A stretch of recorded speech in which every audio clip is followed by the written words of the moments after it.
Coast, particularly New Orleans. The ninth ward was annihilated. Tonight, the guys speak to a hero they met a few years later who survived the broken levees. Robert Greene shares his story of devastation, determination, and restoration. Dialogue with Dozy coming right up. The way he keeps the beat.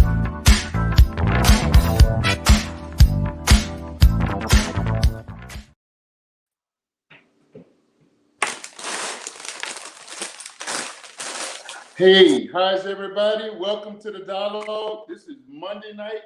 It is. Hey, can you believe the fall is almost over?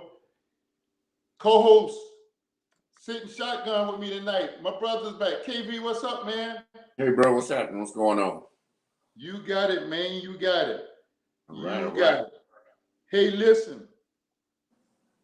Ladies and gentlemen, cats and dogs, the dialogue is on. We have a very, very special dialogue. This one has been ready to roll for quite a while, and the forces of nature cause us to have to put it back on. Our guest tonight, and he's traveling. He'll be joining us shortly. Mr. Robert Greene. He is. If I were to ask you who's your first hero, who would you always say? Me, it's gonna be my daddy. Yeah. So we share that. Now, from there, he and I may have some different heroes. He's one of mine. My other brother is. He's already articulated that about us. So we probably have some in common heroes and some different. But I promise you, is Mr. Greene one of your heroes, Kim? I tell you what, after hearing his story, and you and I went out there after Katrina hit out there, and we saw him sitting out, and after hearing his story, man, you can't help but cast this guy as a hero. So. He was such a hero to us, to me, that after we came back from that, after we got back in from we went out there for the NBA All-Star game, Kim and I did, and two other guys, and when we got back, I got him to do to talk to my kids of all the people locally that I could have gotten. I chose him to speak and give an inspirational message to our kids who were preparing for the FCAT test. And I tell you, when he told just a smidget of his story, and he didn't talk a whole lot about it, I talked about it upon my return. As he was trying to inspire the kids, there were tears in their eyes, and it was a very touching scene. So you're going to meet him tonight, Mr. Robert Greene. We're going to carry the show for a minute or two. KB, what's the weather like in the Ville tonight, man? A little rainy, but decent weather, a little wet. So. Okay. Yeah, I got back in, and it's a little damp here. Just glad to be back. A great time. But anyway, let's get right into. I wanted to do this while we we're waiting for our guests tonight, because tonight is almost like a show way to my brother in Quentin. I had the opportunity, as I have several times over the last several months, to sit in because of the COVID protocol it's been a little different. But I've had the opportunity to sit in with my brother and his partner, Quentin Williams, who are Quentin is the owner, the founder, owner, CEO, and Kim ride shotgun with him for diversity to community, D2C, and I've been blessed to sit in on their trainings of the Miami Police Department, and I tell you, I pull up from this script, but each time I am overly compelled to just join in and I'm all ears. Excuse me. I'm all ears because every time the story gets more interesting, more compelling. And Kim, I know you don't want to give it away, but can you just tell people a little bit about what you do with that training and what it means to you and so forth?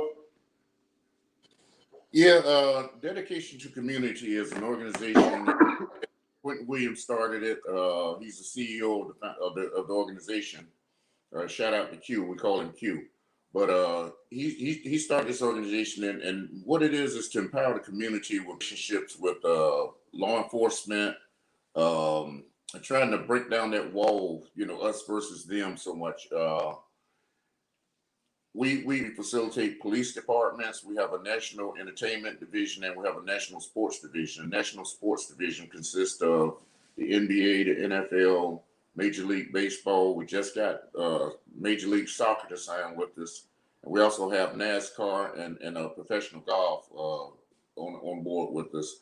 Our National Entertainment Division, I don't want to call names of any of the guys in it, but we got several big name rappers, several big name entertainers that have committed to being part of it. Some of them have already done some commercials on Facebook with us.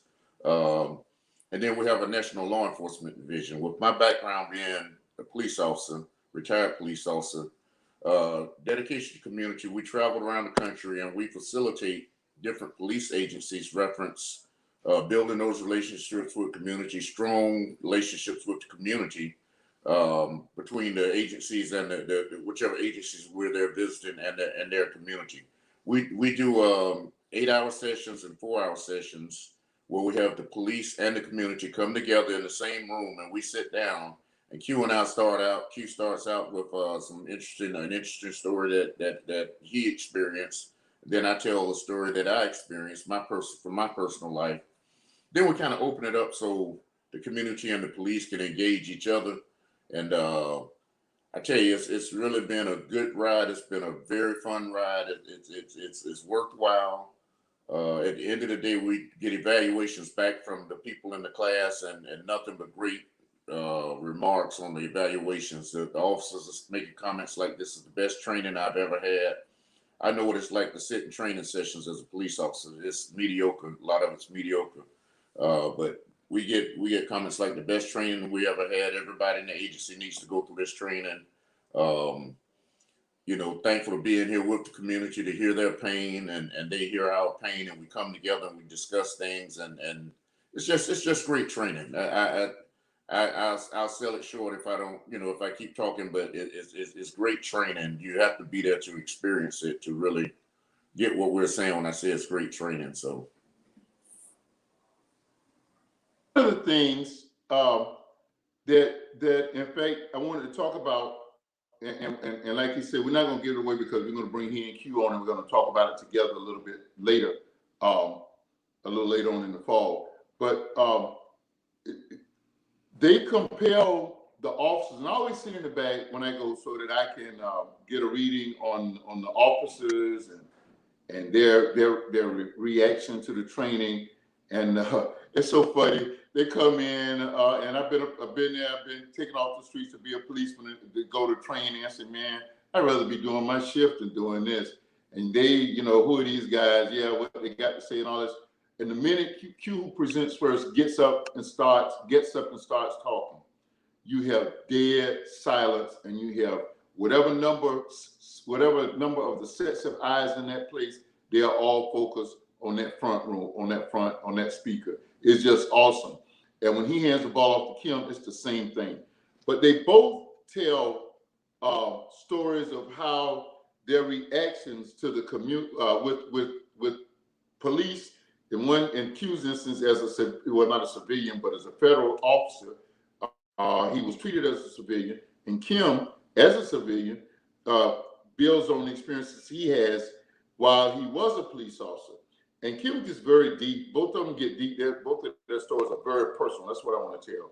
And Kim's story deals with his son and how it ties into great relations with the community. And Kim, tonight we come up to a special night. Maybe next week we'll dedicate the show. But just kind of tell us how special this week is for you and family. Well, on my son, 5 years ago, my son Desi was shot and killed in front of my residence on the 24th of September, 2015. So we're coming up on this 6-year anniversary. Friday will be the 24th. That would be a 6-year anniversary. So, it makes me reflect back on having to come over that morning and see him laying out in front of my yard, in the front yard, dead. In a fetal position, all balled up with 3 visible bullet holes in him, and about 4 more in his torso area, which I couldn't see. So it's one of those times when we just reflect back on God's will. I say it all the time. It's God's will. God knew He was going to take him away from me on the 24th, 2015. So I don't argue about that. I just try and accept it. I deal with it. and just try and move on from it. And a lot of good has come from that. I would say. I won't say, well, I'll say a lot of good has come of it because I was already walking the streets, but I made a commitment to honor Desi by walking the streets 3 or 4 times a week since he passed. And I've built some very strong relationships out on the streets, mostly here on the east side of town, which where Desi was popular and which is where we grew up. I grew up, Desi grew up. We attended the same elementary school, as a matter of fact. Desi was in the same classroom that I was in. There's a lot of similarities. He was my namesake, but that's what this weekend is all about, Desi. This week is all about Desi. So that's what we normally. I know you've been up here, Dozell, several times, and on especially when it was still fresh. We used to make sure that we all got together and hung out and did something, whether it was go out to grab a bite to eat or whatever the case may be. But we always, a couple of family members. My cousin Kenny calls me every year around this time. He's already called me and said he's taking off and Friday he wants to hang out, get together. And James, my cousin James, also is planning on being there as well. So we're all going to hang out and just celebrate Desi, just be together as a family, support each other. So that's what it's going to be about. The thing I like about those celebrations, we did them a little bit more formally originally. The first couple of years, they were not sad occasions, and that's what I appreciate. And I know the names you're calling, it's not going to be sad. It's going to be a great celebration and remembrance. And so, hey, hats off to Big Desi. We miss you, bro. We'll see you in the dawn, though. I just want to say this and close that chapter out. The other day in the training, and like I said, it's probably the 5th or 6th one that I've been in. We're just getting word that our guest is being detained. He's detained about 3 weeks ago when Hurricane Ida came in, and now he's kind of detained here. With an accident on the road, we're just praying his safety, because I just arrived back in the city after and had not a mishap, but had a flat tire that delayed me. So I understand how these things happen. This week in the training last week, it was the first time I got out of my police mode and just really experienced it, because I think it was the most vivid description of it that you gave everybody of just what you just shared with how he lay and what you saw and the observations and so forth and so on. And you went back to all the phone calls, and it just caused me to really reflect on it more than I think I'd ever allowed or I had ever done so. And of course, we were with you. Wendy and I were with you. Wendy Doze and I were with you shortly after that tragedy occurred, and I was there for a lot of pivotal incidents in the hours and days that ensued. But I just, man, you will always be my hero, because I don't know if I can handle the way you do. So I just want you to know that. I felt it really deeply the other day, and I expressed appreciate it. Yeah, appreciate it. It's not like I have a choice in it, so I got to keep moving. I got 2 other kids, his brother and sister, his mother, and my wife. I have to keep everything flowing. So they say the man, you got to keep things moving. I know after it happened, I didn't have time to really reflect on it. I had to stay strong for everybody else until we at least got him in the ground. So once we got him in the ground, I was able to kind of let go and realize what had taken place and all. But it's all God's will, man. So I just keep on moving with it. So yeah. Not that I don't have my moments. I have my moments about him. We'll probably shed a few tears Friday, but it's God's will. So we keep rolling. Well, heading back to the training, what's some of the and I'm always enamored with again seeing the reactions of everybody prior to the training, and then prior to the training, and then after Q gets up to make his initial, when he opens his mouth the first time, the level of engagement of the audience. And I'm a trained, my degree is in public speech.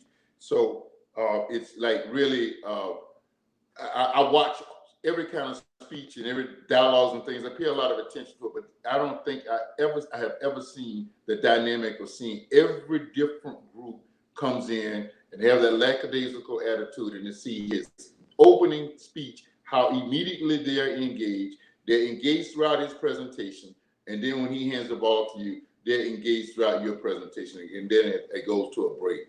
I just think that's just so awesome, man. Is that the reaction you guys get across the country? I know you do it in other places. Yeah, we do this. We pretty much it's like a comedian. Comedians do the same routine time and time again. They pretty much go through the same jokes when they get in front of different audiences. So Q and I, like you said, Q gets up and he's introduced by somebody from the agency. After he's introduced from somebody from the agency, he we always thank the officers for the job that they do. They don't get to hear that enough. We make sure that we know that they know that we appreciate them for the job that they do. Him being a former FBI agent, and myself being a cop here in Jacksonville for 26 years, we know what they have to go through. We didn't go through it during these times that they're going through it, so we know what they're going through now. We always thank them originally, first of all, for what the job that they do and what they have to go through. They put on that vest every morning to go out there and protect people that don't care one red penny about them, and they'll step in front of a bullet, and they protect people that 1 minute they're cursing them out in a protest, and they're never saying anything bad about good about the police and all that, but yet they still do their job, and they maintain their professionalism and protect those individuals. So we first thank them for that, and then Q immediately goes into his story. You've heard it many a times. It was in 1994. And I can tell this whole story because I've heard it so much. I can't tell it like he tells it because he's a great storyteller. Q is what a storyteller! Excellent Storyteller. I mean, he's an excellent storyteller. But it was in 1994. I was in Bridgeport, Connecticut, or whatever part of Connecticut. But he goes through his story, and the people looking at him like, they're sitting there like you say. They come in there with their arms folded, and just to get to the raw, real deal of it. We're there as police, and the class is called Serving in the 21st Century, not policing, but serving in the 21st century. Words matter. Somebody told Q one time that policing, when you use the word police in the community, people look at that as if you're in charge of them, and it takes back to the slave patrol days when they were policing the community. We don't police the community. We serve the community. We're there to serve that community. So we changed the name of the course to Serving in the 21st Century. And, when he gets the class is like a diversity / building relationships type course. And I know when I went through a diversity course back in 1990 something, lady came in from AT&T trying to teach us about how to do our job and how to be more diverse and all that. She had never been a police officer. She couldn't relate to anything we talked about. So guys sat there with their arms folded and just waited. Kind of like what you said earlier. They waited for the class to end so we can go back out and ride our beat, do whatever we had to do. Well, this class is nothing like that. We're nothing like that lady from AT&T. We come in, we can relate to the officers. They're so engulfed in his story. So he tells his story, and after he finishes up, he winds it up about the 22nd thing. I don't want to say too much about it, but that's the keynote part of this story. And then we take a break, we come back, and then I get up and I talk about building relationships and the importance of building relationships, how to always make sure you acknowledge small children, because small children, just think about it, 20, 30 years ago, if officers would engage small children, we might not have seen some of the same protests and all that we just recently went through. The protests are fine, but not the violent protests with people spitting on officers and getting all up in their face and all. If officers back 20, 30 years ago would have taken time to acknowledge small kids and just let those kids know that, hey, I see you. Make yourself approachable for kids. And as those kids get older, they know that the police are their friend. They know that we're not there to cause harm to them or whatever. and it just builds a better relationship. If we engage small kids, this will be a better world. I promise you. So I always talk about engaging small children, the importance of engaging small children. I see a small child, I high five them. I always make a comment about, hey man, those some nice shoes. You think they got them on my size? And they, oh no, just the kids are just kids being kids, and just let them know that you acknowledge them. Kids look up to police officers. They want to play with our gun belts. They want to play with our handcuffs. They want to play with the sirens in the vehicles, the blue lights. They want to touch the badge, and you let them bend down, squat down to their level, let them touch that badge, and just acknowledge them. Is very, very important. So also just building relationships with people on the streets, not only your store owners and the good elements of society, but you got to reach out to the bad elements of society, the ones that that are out there doing the slinging drugs. You got to reach out to the ones that are shooters. You got to talk to those guys as well. Let them know, when I say talk to them, not at them. You talk to them just like you talk to everybody else, and let those guys know. Walk up, hey guys, look, man, I know what y'all doing out here.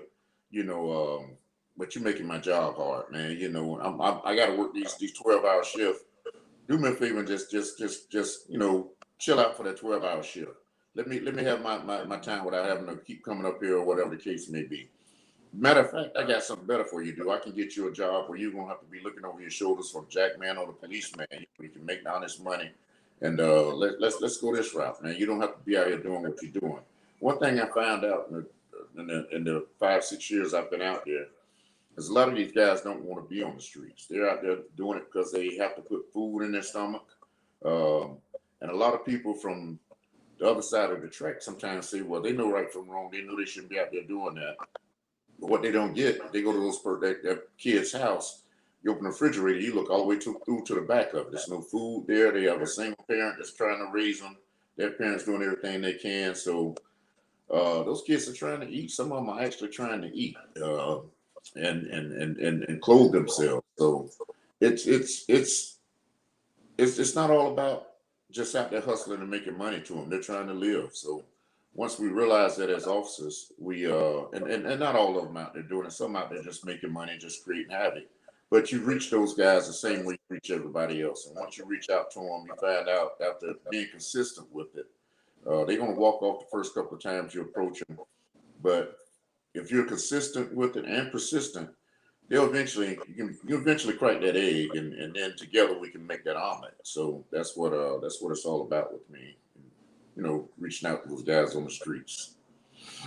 Hey Kim, let me ask you this: what was the most? And I have one of my own. What was the most of all the calls you ever answered on the street? Which call sticks out in your mind because of the service that you rendered? I mean, it wasn't a put somebody in jail, it wasn't a run somebody down, wasn't wrestling. We all had to share that, but where you actually served someone. Well, there's a couple of them that come to mind where I actually end up serving someone. Now I have calls that stick out of my mind because they were the most grotesque. They were the most, in police line of work. They were those calls that you always gonna have calls that stick it out in your head. But I've always tried to reach back and help people. When I arrested somebody, of course, I worked in narcotics 18 years of my career, so I didn't take people down to jail. I didn't actually transport them to the jail, but I would go back and talk to them the next day, because I always told people it's a difference in going to jail and staying in jail. And if if you want to make a change, we can work on trying to get you up out of there. And I'll go to the state attorney's office and talk to the state, and tell them that this guy can be reached or whatever the case may be, and they'll send him to drug court in lieu of giving him prison time. They'll send him some kind of drug school, and if you pass the school with the right way, they'll withhold a conviction and that type thing to keep you from having that felony conviction on your record. So I've always tried to go back and talk to people. There have been plenty of people that I didn't put in jail that I probably could have. Well, I know I could have put in jail, but I felt like those people were reachable, and I didn't put them in jail. And to this day, they'll come back to me. I have a guy that he's an engineer down at the arena downtown. Yeah, he's an engineer. I mean, making probably $75,000 a year, making good money. But I used to see him on the corner, and I always run him off. One time I caught him with marijuana on him, personal amounts of marijuana. I've run him off several times. Made him take it and throw it away, grind it into the concrete where he can't be smoked or whatever, and brushed off into the dirt. But I see that guy periodically at Cotton's Barbecue, and that guy always come up to me. When I was working for the Jaguars, I used to see him all the time. But he always come up to me and say, man, you know what? I can't. I got a good job now. I never had I never got arrested. You know, you helped me out a whole lot. Those are the guys that to me make a difference. I got a guy at the cigar lounge I hang out with now, and I walked in one night, and he was like, "Hey man, you don't remember me, do you?" I said, "No, man, I honestly don't. I don't remember you." And I'm good at remembering faces, but the reason why I didn't remember because he was a kid. He grew up over in Flag Street Apartments, and he was a kid at the time. And I used to carry a basketball and football in my trunk. I get out, play ball with the kids, and try and win those kids over. Like I say, I'm big on working with kids. You know, we got it. I got an honest from daddy, so I would get out there and work with the kids. And he was one of the kids that I used to play ball with and buy ice cream. My ice cream man come through, we buy ice cream for the kids, and just do something trying to win those kids over. But he's one of the guys that grew up in Flag Street, and he told me that night in the cigar lounge. I said, "Man, you remember I used to come through Flag Street. You get out, play ball with us. Used to talk to us." He said, "Man, it's several of us that stayed out of jail because of you. You know, we did our dirt and everything, but we were fortunate enough to stay out of jail, and a lot of it was because of you." It's people like that when they come back and share those stories with me that make me know I did the right thing. I'm thankful for the way I policed it, and just you know, it just that's what makes a difference. One last one, and I'm gonna give it back to you. I had a security apartment at Westminster Apartments when I first came on the job. For y'all that don't know what a security apartment is, they used to let officers live in a certain apartment complex for half off if you provided security for that complex when you were off. So I had a security apartment at Westminster Apartment Complex. We had a trailer park right next door to us. The kids from the trailer park used to hop the gate, hop the fence, and come over and get in the swimming pool at the apartment complex. So the managers in the office called me up and said, "Hey, we got a problem. We got kids coming from the trailer park. Usually every Thursday they're coming over here, they're getting in the pool, and they're creating havoc. The paying tenants who live here can't go out and enjoy the pool because these kids out there splashing around and they're making a bunch of noise and all. Besides that, they're a liability to us. If one of them drowned or something, we're responsible for it." So I said, what day are they normally coming? They told me Thursday. So one Thursday, I went out there and sat, and sure enough, they see the kids coming across the fence. They come to the swimming pool. So I gathered all the kids up. There was about 6 of them. Gathered them all up, pulled them off to the side, explained to them that I was a police officer. I lived there. And guys, I explained to them, they were little kids, 11, 12 years old maybe. I explained to them what liability meant. I said, "You guys come over and get in the pool.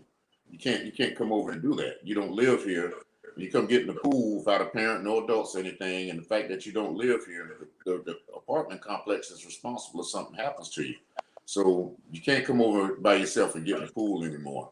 Besides that, y'all come over here and you're creating havoc for all the paying tenants." So I said, what I'll do, in order for y'all to still be able to go swimming every Tuesday instead of Thursday, every Tuesday at 6 o'clock. I know that was a slow day. You come over here at 6 o'clock every Tuesday. I'll let you guys come get in the pool as my guest.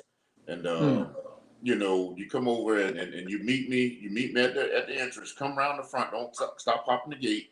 Come around the front. Walk to the swimming pool, and meet me at the entrance to the pool. And I'll let you guys get in the pool. And we can don't come one by one. Come all together. Get a group together. And y'all come over here at one time. We'll get in the pool. We'll let you stay out there at about 6, 8 o'clock. I'll be watching over you, making sure y'all are good, and supervising you. And then at 8 o'clock, y'all got to go back to the trailer park. But that way, we won those kids over. Instead of telling them, "No, you can't come over here anymore," and belling that issue of trying to catch them when they do come or whatever. Now I got them coming over at a certain time. They still get to get in the swimming pool. And then before you know it, grew from 6 to 12. I mean, some days I have 8 kids, some days I have 12 kids. There's different ways we handle that. And for the most part, the kids came over, they got in the pool. The name of the complex was Westminster Apartment Complex. So I laugh and joke, say I formed the Westminster dive team. I had those guys out there doing all kind of stuff, flips and all kind of stuff. So and these little small white kids. No, there was a trailer park next door. It was mostly white kids. It was in a white neighborhood, but it shows that you don't have to be white. You don't have to be black. Any color officer can get along with any color kid, and that's what you have to look at. It's not about color. It's about character. So I enjoyed doing that. One day I was in a grocery store years and years later, probably now about 10 years ago now, which that was the incident happened when I worked on incident, but when I used to have the kids come over, that was back in the mid 80s. I moved out of that complex in 1989. So, but I had somebody approach me about 10 years ago in a grocery store, and he remembered me. It was one of the kids from the trailer park. He came up and thanked me. He said, "Man, I know you don't know who I am." It was a white guy, and he came up to me. I'm wondering, who is this guy? Why is he approaching me? You know, I carry a gun everywhere I go, but I didn't know if it was somebody arrested or what. But he comes up and he tells me he's one of the kids from the trailer park, and he thanked me for, you know, working with him and being with the rest of doing what we did for the rest of those kids. He have a great respect for police officers because of what happened back then, and he maintained that respect for police officers. That's why I always say, you know, if you reach out to a small child, you can make a difference. Those kids will grow up and then to stick with them. So. I know. I hope that answers your question. I tried to serve and just make a difference out there, and I feel like I have made a difference. So, you know, it's so funny. I've heard you tell that story, and some of these I heard before you ever told them in the presentation. And I know your heart, your spirit, and football, athleticism, and all of that stuff that you exhibit, and how you brought that into to your job as a patrolman and in other assignments.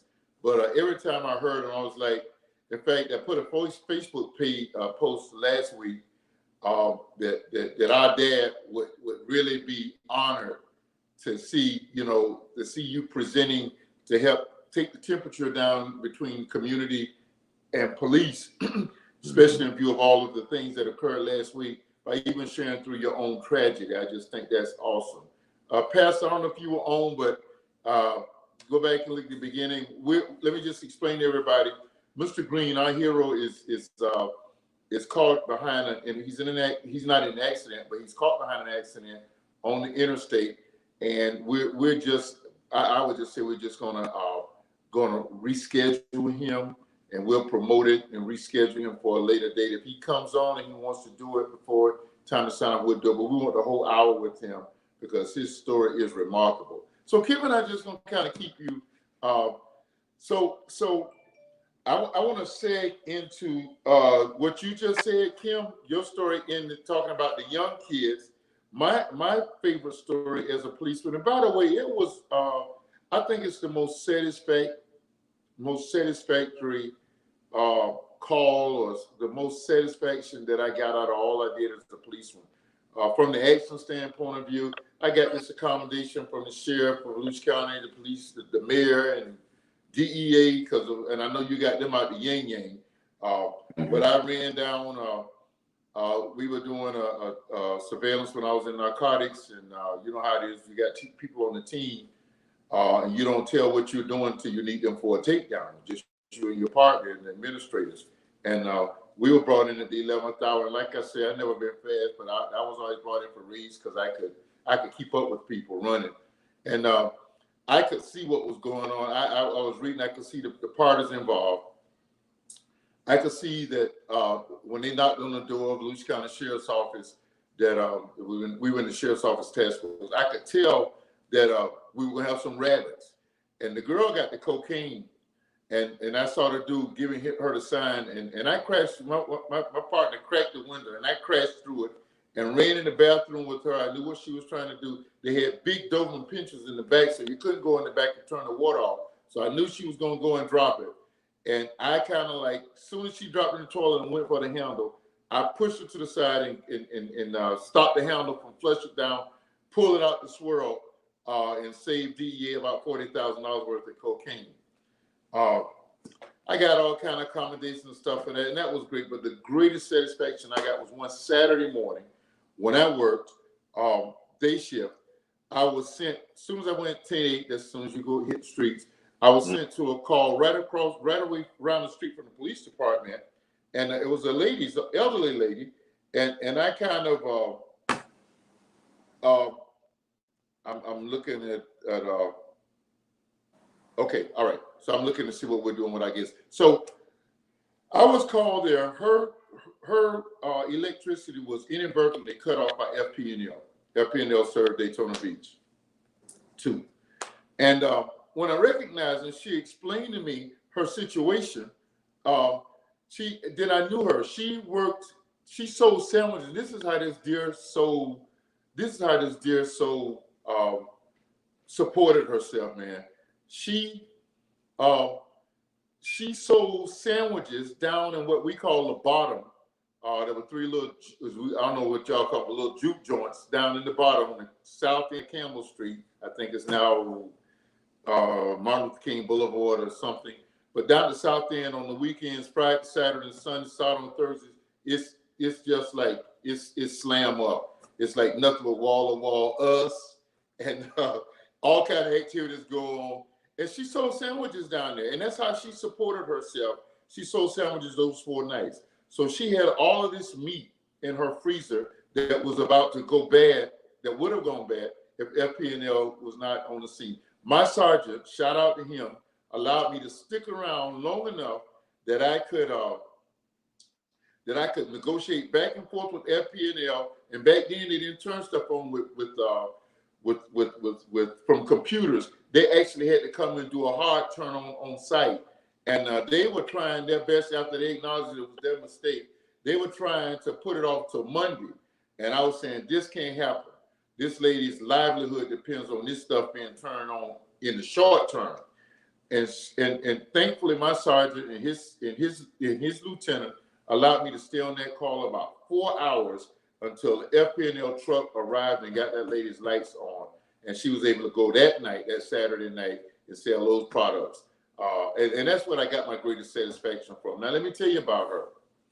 After that, I could go down in the bottom, and I know where I did a stupid thing one night. I saw a dude doing something stupid in front of one of the hangouts. I got out of my car in the middle of the street, left the doors wide open, and there was a comment from her, y'all better not, because he know he's wrong, talking about the guy, and she's telling me basically, telling them that y'all better not mess with his car. I wasn't worried about that, but I knew it would. And that just goes to show you building relationships. She was a friend forever after what I did for her that weekend. So building relationships in the community policemen are just vital. I was in uniform, so it just made every difference in the world. Listen, here's what we're gonna do. We're almost gonna get out of here tonight, but instead of us finishing out the night with and I read the comments. Okay, so I want to take time to acknowledge Sister Smith too, who keep chiming in with her comments. Go ahead, please. Comments, we see them. I see your comments. We appreciate your comments. Thanks for joining in with us tonight. I just want you to know we see your comments. Thank you, and feel free to keep commenting. I'm sorry. Go ahead. What you're saying, Doza. Okay, what we're gonna do is I'm gonna do a Are You Serious? I'm switching the whole script, and I'm gonna do Are You Serious because of what Mr. Yeah, we do appreciate you, Pastor. Because I could not, because it doesn't look like he's going to be on the producers in constant contact with him, and I don't think he's going to make it. So we're going to get out of here at 9 o'clock tonight, and we have a packed show for next week. So we're looking to see if we can get him back on in 2 weeks or after. So we want to make sure and promote his show and get him on.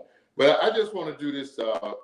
I just wanted to let you all know that this show is brought to you by the good graces of the team called GoGigaCreations.com.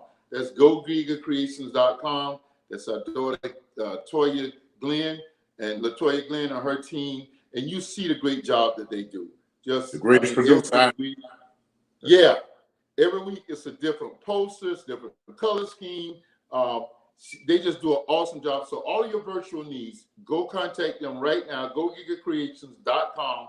and let that team come together. They'll build your website, anything virtual, anything internet-based, they'll put it together and do a great job. Pastor, thank you so much for being with us tonight. I'm going to call you right after the show, so please, right after the show, I'm going to call you tonight. Are you serious? I want to do this tonight. I'm changing the script. We were going to do something, a shout out, but I'm going to change the script tonight because of what has been going on. Do we have the AUS poster, baby? Are you serious tonight? In the night, are you serious? Is Larry Elder? I don't know what you call him. Media man, wannabe politician, wannabe sociologist. What else do you call Larry Elder? Sellout. He's in the Are You Serious Tonight? Larry Elder, did you think for 1 second that with your off-brand reverse racism and basic Thomism, that you could come on and become the governor of the most liberal, Democratic-controlled state in all of America by the false guise of a recall election? Are you serious? Larry Elder, with the minority population in this state, in the way you not only sold out your own black people, you sold out Hispanics, Asians, anybody who fit the narrative of 45, and you tried to be 45 on steroids, but it didn't work. Are you serious? Did you really think that attaching your name would make you the number, because you were the #1 candidate amongst the Republicans? Did you think that you were going to overcome, because there were some hard times with COVID over the last 12, 16 months, that you could rise to the highest office in the land of the Golden State? Larry Elder, are you serious? I really wish we could have this picture so we can show the picture. We want you to see this sellout for himself. Larry Elder, you're the person, after all, who said when the discussion of reparations came up, you said that white slave owners and their descendants are the ones who should receive reparations. Why? Because you say they lost their commodities, they lost their way of living, and they lost their livelihood. Are you serious? Livelihood off of the back of innocent people that you raped from a nation where they were proud people brought here to serve you and treated in the most inhumane ways, brought over here in slave ships where many of them died because they couldn't survive the journey. They split up families, they divided, and they conquered amongst people, and you're kind of like the result of that divide and conquer mentality. Larry Elder, you thought you become the governor of California. Are you serious? Listen, you, that guy up there on the SCOTUS, I'm not going to call the name, the young lady, Candace Owens, Stacey Dash, everybody who went way to the right thinking that you could claim, that you could amass some kind of power by being Donald Trump on steroids over the last few years. Are you serious? He got dumped out of office. The Senate went Democratic. The House stayed Democratic. But you thought you could be Trump on steroids and become the governor of California? Larry Elder, are you serious? What I'm hoping, what I'm praying for is now you'll just disappear unless you really see the light and you come to know that instead of you being with your gifts and your skills and your ability to accrue fans to follow you, hopefully you'll use that to help make things better and be an activist for our race and for all minorities and all oppressed people. But instead, if you want to stay over there and keep playing that game, being, that fly in the milk, you get the story, don't you? Larry Elder, are you serious? Hey, KV. Yes, sir. We're going to sign out this joint, man. This boy made me burn energy that I didn't intend to burn tonight. He was going to escape Are You Serious? But because of the circumstances with I guess it was a good time to bring him on and do that tonight. Hey, man, give us a recap and we out of here. I'm looking at comments from Mike Anderson. He put disappear and rolling on the floor, laughing his butt off. And, I saw comments from Sister Smith saying about, are you serious? So I appreciate our guests for always joining in. Mike, we got to get together, man. I ain't seen you in a minute. We need to get together and go do some lunch or something one day. Mike Anderson, y'all don't know, was my college buddy, man. We were like brothers back then. And always glad to see when he tunes into the show. So, but go ahead. Well, you know what? We're going to plan now. Just a little housekeeping as we're heading out the door. We're going to plan now. Last year, we did the anniversary show in the VO. This year, we're going to do it. I thought, hope that maybe the cruise industry would have been good. Or we could have done an anniversary cruise, just a little short cruise, maybe to the Bahamas or something, even if it had to leave out of Jacksonville. But we're going to bring the anniversary show here next year, and we're going to try to get some accommodations and stuff that will be very palatable to bring our duo crowd down here for a weekend, maybe a Sunday and a Monday or so, and we can do the show live. And Matt, hopefully you'll be free to come down here. We have to go up there and grab you and Anthony together and bring y'all down here so you boys can hang together. Y'all were good friends with the Marine Corps and everything. And Pastor, we appreciate you sticking with us tonight. We know that you came on to hear Mr. Greene. Toya's negotiating with him now for the best date to bring him back on. But hopefully it's in 2 weeks. We've got next week's show planned. And Kim, next week is the Circle of Brotherhood. So, you got them coming on next week? Yes. Okay, cool. Which one, Leroy or who? Well, right now, Lyle, okay. Right now, Muhammad's going to be on, and hope Leroy was checking to see if he can be available.